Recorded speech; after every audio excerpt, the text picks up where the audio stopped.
আসসালামু আলাইকুম ৰহমতুল্লাহ। আশা কৰোঁ আপোনালোকে সকলোৱে ভালে আছে। আজি এই মুহূৰ্তত মই আপোনালোকক সকলোকে এটা ইনফৰমেশ্যন দিবলৈ গৈছোঁ। আপোনালোকে সকলোৱে চিনি পায়, বহুত ক্ৰিকেট জগতৰ বহুত ফেমাছ এজন ব্যক্তি, তেখেতৰ নাম নৱজোৎ সিদ্ধু। মই তেখেতৰ ফটোটো মই মোৰ ভিডিঅ'ত দি দিম। এইজন হৈছে আমাৰ নৱজোৎ সিদ্ধু।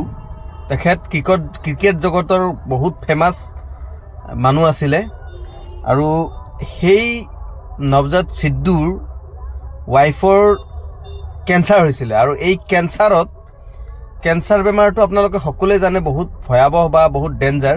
আৰু এই কেঞ্চাৰ বেমাৰ হ'লে পৰাপক্ষত মানুহ এজন মানে নাবাচে বুলি ক'ব পাৰি।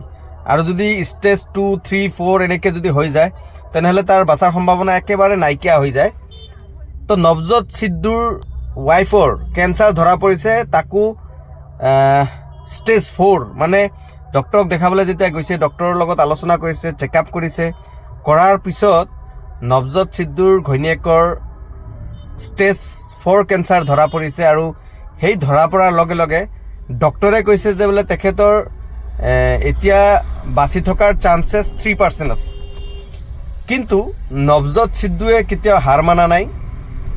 তেখেতে চেলেঞ্জ লগাইছে যে বোলে যিমান স্বাস্থ্য ব্যৱস্থাৰ যিমানখিনি আছে, হোমিওপেথি হওক, আয়ুৰ্বেদিক হওক, এলোপেথিক হওক, চববিলাকক সংমিশ্ৰণ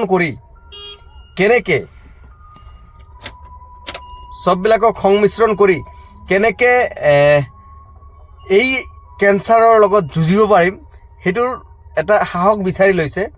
আৰু সেই সাহসেৰে তেখেতে ট্ৰিটমেণ্ট ষ্টাৰ্ট কৰিছে। আৰু চবতকৈ ভাল লগা কথাটো এয়াই যে তেখেতে ফাষ্টিঙৰ ওপৰত খুব গুৰুত্ব দিছে। আপোনালোকে সকলোৱে জানে যে ফাষ্টিং মানে হ'ল যে ৰোজা, মানে ভোকা থকা।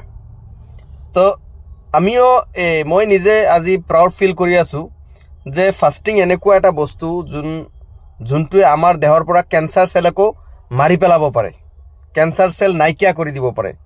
তো আমাৰ ৰমজান মাহত মই দেখা পাওঁ যে মুছলমান ধৰ্মাৱলম্বী সকলো মানুহ, আমি সকলোৱে মিলি গোটেই 1 মাহ আমি ফাষ্টিঙত খুব গুৰুত্ব দিওঁ বা ৰোজা ৰাখোঁ।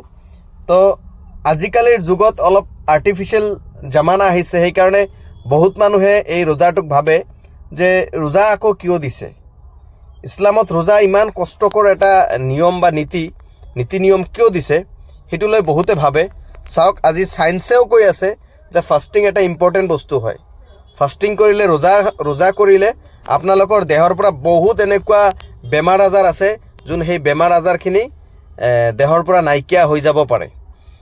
তো মই এই ভিডিঅ'টোৰ জৰিয়তে আপোনালোকক সকলোকে ক'ব খুজিছোঁ, আপোনালোকে কিছুমান আজিৰ যুগতো ভাল মানুহ বা বেয়া মানুহ প্ৰতিটো জেগাত আছে।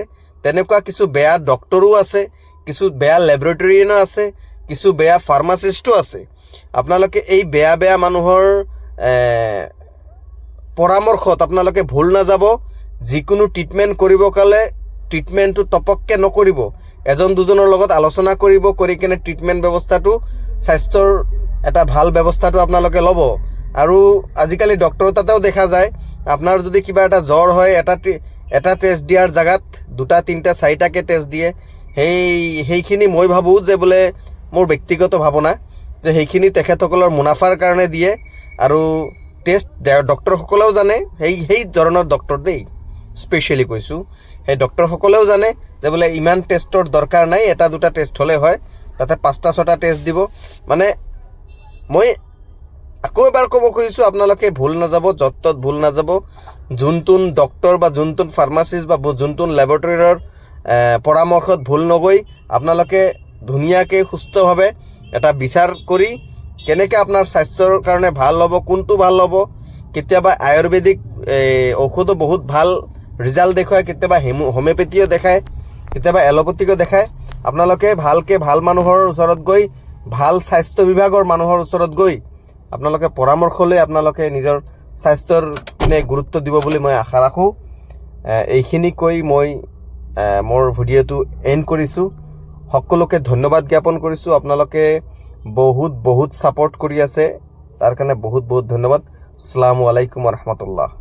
আশা কৰোঁ সকলোৱে ভালে থাকিব আৰু স্বাস্থ্যৱান হৈ থাকিব। ধন্যবাদ।